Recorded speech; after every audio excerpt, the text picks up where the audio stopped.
송은재 TV 시작합니다.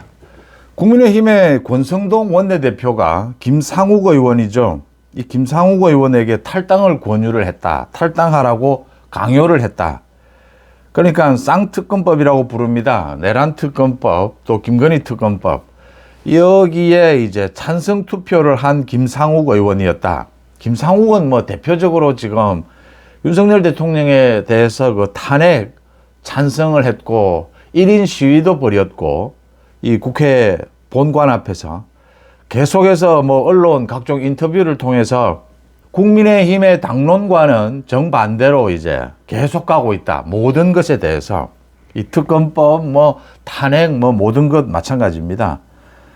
김상욱 의원에게 권성동이 탈당을 권유를 했다. 당론에 따르지 않는다. 탈당을 권유한 것 이게 맞느냐. 민주당에서는 뭐 이걸 가지고 권성동이 조폭같이 당에서 쫓아내려고 했다. 지금이 뭐 어느 시절인데 권성동이 이렇게 폭력을 행사할 수 있느냐 이렇게 공격을 하고, 김상욱 의원은 자기가 탈당 뭐 권유를 하는데 거부했다. 자기가 왜 탈당을 해야 하느냐. 지금 윤석열 대통령이 해당 행위한 것 아니냐. 윤 대통령이 탈당해야 되는 것 아니냐. 비상계엄에 찬성한 사람들이 탈당해야 되는 것 아니냐. 이렇게 반발을 하고 있고, 한남동 그 대통령 관저 윤 대통령을 지키겠다라고 하면서 그 체포영장 이 집행이 되는 것, 여기에 반대해서 윤 대통령을 지키겠다라고 찾아간 국민의힘의 44명의 의원들, 윤상현을 비롯해서 나경원 뭐 이 의원들이 탈당해야 되는 것 아니냐. 그게 뭐 사실은 윤 대통령 지키러 간 것이냐. 전광훈 목사에게 윤상현은 뭐 여러 차례 전광훈 목사 앞에서 90도로 이 고개를 숙여서 절을 하는 모습들, 전광훈이 뭐 잘하면 대통령 되겠네. 윤상현에게 이렇게 말하는 장면까지 잡혀서 논란이 일고 있습니다. 제가 이 확인을 해봤습니다. 그러니까 국회 본회의에서 이 특검법 이 표결이 있고 난 다음에 권성동이 김상욱에게 한 말, 권성동과 김상욱은 지금 자기들이 어떤 이야기를 했다라는 걸 밝혔습니다. 이게 말이 아 다르고 다르지 않습니까? 또 권성동의 말이 뭐 이 화법이 있는 것이고 두 사람의 관계에 따라서 말의 해석이 또 달라질 수 있는 것 아닙니까? 우리가 이 관계가 좋은 사람끼리는 좀 심한 말을 해도 좋게 해석이 될 수 있고, 관계가 기본적으로 안 좋은 사람끼리는 좀 뭐 가벼운 말을 해도 이게 심각하게 들릴 수 있고, 그래서 말의 해석은 어렵습니다. 이 이야기가 두 사람만 한 이야기가 아니고 주변에서 듣고 있었기 때문에 주변에서 듣고 있었던 사람들 이야기를 종합하면 탈당하라, 나가라 라는 건 아니고, 당론을 왜 그렇게 따르지 않느냐. 당론을 아예 모두를 무시하면 이 원내대표가 일을 어떻게 하느냐. 정말 뭐 웃을 일이 아니고 진지하게 그 권성동의 말 표현법도 있는 것이고, 이렇게 되면 이거 뭐 탈당하는 게 맞지 않느냐. 이런 식으로 이야기를 했고, 김상욱은 이제 권성동과의 관계가 있기 때문에 김상욱 입장에서는 그걸 좀 심각하게 들었을 수는 있다. 객관적으로는 권성동이 당론을 따르지 않는 김상욱에 대해서 아주 좀 강하게 불만을 표시했고, 김상욱은 거기에 대해서 거부하겠다라고 한 것인데 불쾌하다. 지금 뭐 마침 윤리위원장을 뭐 바꿨다, 권영세가. 그래서 뭐 칼바람이 부는 것이 아니냐. 지금 소위 이렇게 윤 대통령에 대해서 탄핵, 비상계엄에 반대하고 탄핵을 찬성한 이 국민의힘의 의원들, 지금 20명 가까이 되는 소위 친한동훈, 이 의원들에 대해서 다 쳐내는 것이 아니냐. 뭐 이런 이야기도 나오고 있습니다. 이 실질적으로 내용은 이렇다. 당론에 따르지 않는 의원들이 있습니다. 많게는 20명, 적게는 뭐 4, 5명부터 이 당론에 따르지 않는 의원들에 대해서 어떻게 할 것이냐. 실질적으로 이거 뭐 당론에 따르지 않는다라고 해서 제명할 수도 없고 또 뭐 탈당을 시킬 수도 없습니다. 또 그렇게 정말 탈당하라라고 한 내용도 아니고 또 당론을 따라야 될 의무가 있는 것도 아닙니다, 사실은. 민주당은 지금 일사불란하지 않느냐. 권성동이 그 이야기를 하면서 김상욱에게 당론 좀 따라달라. 뭐 참 강력하게 부탁한 것이고 경고한 것이다. 이렇게 볼 수가 있겠습니다. 민주당도 쪼개집니다. 민주당이 지금 일사불란한 것처럼 보이지만 지난해 이재명에 대해서 체포동의안 민주당 뒤집어졌습니다. 이 정치판은 그렇게 바뀐다라고 하는 것이고요. 지금 국민의힘이 108명입니다. 이 108명이 씻고 벗고 108명이 있는데 여기에서 지금 누구들은 나가라, 누구들은 뭐 있어라, 이럴 계제입니까? 이번에 뼈저리게 느끼고 있습니다. 국민의힘. 총선에서 패하고 나니까 과반을 빼앗기고 더 나아가서 200석이 위협을 받으니까 어떤 일이 벌어진다라고 하는 것. 200석이 위협을 받게 되면 대통령 탄핵도 시킬 수가 있고 법안도 마음대로 정할 수가 있고 이재명 마음대로입니다. 무시무시한 일 아닙니까?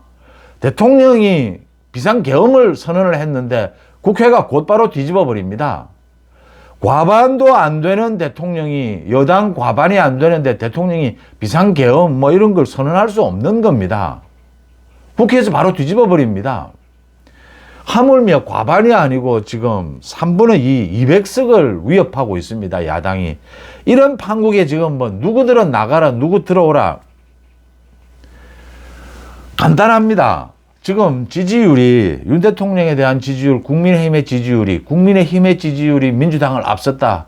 윤 대통령에 대한 지지율이 한 달 만에 40%를 넘었다. 다 믿을 수는 없습니다. 근데 전체적으로 그렇게 갑니다. 다 믿을 수 없는 이유는 그 지지율 내용을 들여다보면 과표집 이야기 하는데 광주에서 호남에서 국민의힘이 30% 가까이 됩니다. 믿을 수 있겠습니까? 뭐 다른 거 안 봐도 됩니다. 근데 전체적인 추세가 그렇다. 그런 이유는 이재명 민주당의 저 난동만은 막아야 된다라는 것이거든요. 그러기 위해서는 조기 대선이 있을지 없을지 지금으로서는 모릅니다. 누구도 예상할 수 없습니다. 헌법재판소의 저 심리가 어디로 갈지 지금 공수처에서 하고 있는 저게 이제 특검으로 결국은 가게 될 겁니다. 특검을 하게 되면 윤 대통령에 대한 비상계엄 저 수사가 어떻게 될지 내란 혐의입니다. 아무도 짐작할 수 없습니다. 그런데 중요한 것 하나는 비상계엄이 있기 전과 있은 후는 다르다라고 하는 것입니다. 조기 대선이 언제가 될지 모르지만 만약 열리게 되면 저 이재명을 제압하기 위해서 보수정권 재창출을 위해서는 이재명 민주당을 제외한 모든 사람들이 손을 잡아야 할 것이다. 손을 잡아야 할지도 모른다.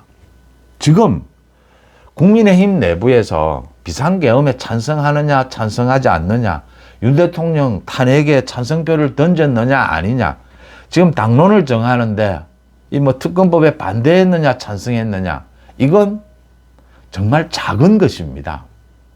정말 아무것도 아닌 겁니다. 전광훈 목사 자유통일당입니다. 전광훈 목사 측과도 손을 잡아야 할지 모릅니다. 아니 잡아야 할 겁니다. 이준석과도 손을 잡아야 할지 모릅니다. 아니 잡을 겁니다. 방법이 없습니다. 지금 이대로 가면 이재명이 조기 대선이 있을 경우에 이재명이 출마를 못한다고 하더라도 국민의힘이 유리하지 않습니다. 민주당이 유리합니다. 손을 누구라도 잡아야 합니다. 지금 김상욱을 쫓아내요.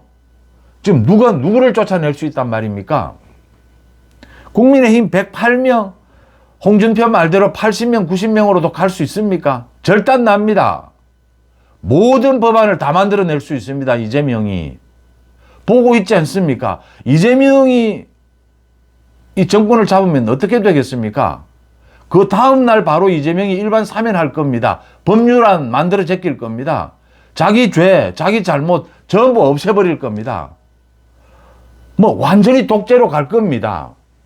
한남동에 간 44명이 탈당하라, 김상욱이 탈당하라, 안철수 탈당하라, 지금 이럴 때는 아닙니다. 주도권 싸움은 언제나 있죠. 주도권은 어떻게 가느냐. 윤석열 대통령에 대해서 비상계엄 잘했다 99%라고 칩시다.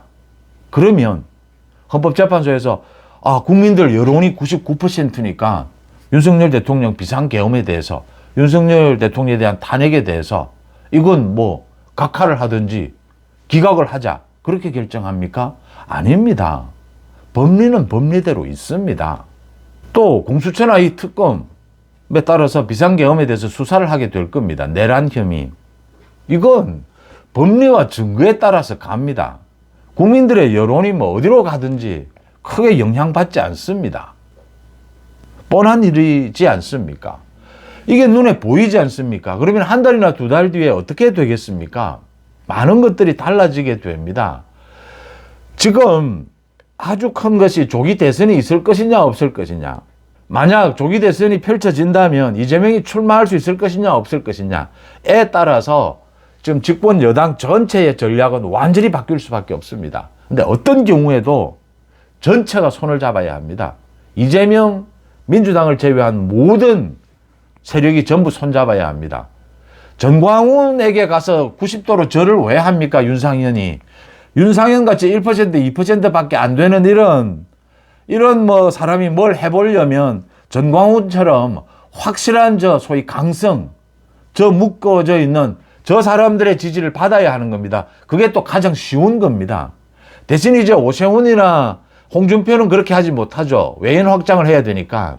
이제 그걸 넘어섰거든요. 뭐 유튜브나 방송이나 다 마찬가지지 않습니까? 50만, 100만을 보면 뭐 3%, 5%만 보면 확실한 전광훈 자유통일당 그거 확실한 거 보면 지금 일부 유튜브들이 그거 노리고 하는 것 아닙니까? 장사를. 그 50만, 100만은 확실하다. 그래서 저런 유튜브 방송의 방향이 정해지는 것 아닙니까? 전광훈이 옳고 또 계엄하자, 나라 뒤집어 버리자, 좌파를 막기 위해서 그러면 대한민국 군대를 전부 다 풉니까? 그러면 이게 말입니까? 이렇게 하는 이유가 이제 그 강성 지지층 그것만 이제 봐야 되는 사람들이 있지 않습니까? 그걸로만 장사해야 되는 사람들이 있죠. 윤상현처럼. 근데 그게 주류가 될 수 있습니까? 안 됩니다. 윤 대통령에 대한 수사와 헌법재판소의 심리가 진행이 되면 될수록 여권 전체에서의 주류는 비상계엄은 잘못된 것이고 탄핵은 불가피했다가 주류가 될 겁니다. 보이지 않습니까? 이게 보이지 않으면 정치를 하지 않는 것이 맞습니다. 지금 윤상현은 이거 다 알면서 장난치고 있는 것입니다. 전광훈은 자기 당이 있는 사람입니다. 전광훈은 정치에 대해서 종교가 나서서 정치를 마음대로 좌지우지해야 된다. 몇 번이고 10번이고 100번이고 지금 비상계엄해야 된다라고 떠드는 사람입니다. 그런 사람이 그런 사람과 무슨 정치를 합니까? 주류가 그런 사람이 되지 않을 겁니다. 오세훈 마찬가지고 김문수 마찬가지고요. 한동훈 마찬가지입니다. 다 그런 것이죠. 그렇게 이제 바뀌어간다라고 보면 전체가 손을 잡아야 하는 것입니다. 윤석열 대통령에 대한 비상계엄 잘못됐고 탄핵은 어쩔 수 없었다가 잘하면 2, 3개월 내에 그게 대세가 됩니다. 그렇게 환경은 바뀌어갈 수밖에 없습니다. 수사가 진행이 되고 헌법재판소 심리가 진행이 되면요. 지금 윤 대통령이 하고 있는 강성 지지층을 업고 이 체포영장을 피해보자. 일단 또 강성 지지층을 이용해서 좀 지지율을 끌어올려보자. 저게 헌법재판소에서 또 수사에서 재판에서 법리 싸움에서 도움이 되는 건 아닙니다. 법리 싸움에서는 저렇게 하면 저게 윤 대통령이 더 위험합니다. 그러니까 간단하게 말씀을 드리면 지금 헌법재판소에 가서 또는 공수처 수사에 가서 특검 수사에 가서 윤 대통령이 이렇게 이야기한다라고 가정해 봅시다. 좌파를 다 때려잡기 위해서 반국가 세력 다 때려잡기 위해서 군을 다 풀겠다. 계엄을 하겠다. 앞으로도 계엄하겠다. 나라를 완전히 군사 독재를 하겠다. 그게 용서가 되겠습니까? 그게 법리적으로 도움이 되겠습니까? 극단적으로 표현을 하면 이렇게 되는 것이죠. 그래서 김상욱 탈당, 누가 누구에게 지금 탈당 이야기를 한단 말입니까? 권성동이 무슨 자격으로 김상욱 탈당? 권성동이 원내대표 하다 보니까 자기도 힘들죠. 그런 건 이해가 됩니다. 전부가 뭉쳐야 할 것이고 한두 달 뒤에는 이 여권의 주도 세력이 바뀌게 될 것이다라는 건 누구나 예측해 볼 수 있는 일입니다. 윤 대통령 체포로부터 지켜야죠. 또 윤 대통령에 대한 과도한 정치적 법적 책임 비난으로부터 지켜야 합니다. 그런데 윤 대통령의 비상계엄은 잘못된 것이고 그런 일은 다시 일어나서는 안 됩니다. 또 이재명 민주당은 막아야 합니다. 그러려면 지금 이런 분열 이런 건 아무 의미가 없다라고 하는 것입니다. 뭐 그런 강성 지지층의 5% 강성 지지층의 이야기를 듣는 게 장사에도 도움이 되고 지지율을 끌어올리는 데도 도움이 될 겁니다. 그런데 그게 주류가 될 수 없는 이유는 그렇게 해서는 선거에서 이길 수 없습니다. 이기는 정치를 할 수가 없습니다. 지는 정치, 지는 선거는 국민들로부터 당연히 버림을 받습니다. 여러분들은 어떻게 보십니까? 송재TV 마칩니다. 고맙습니다.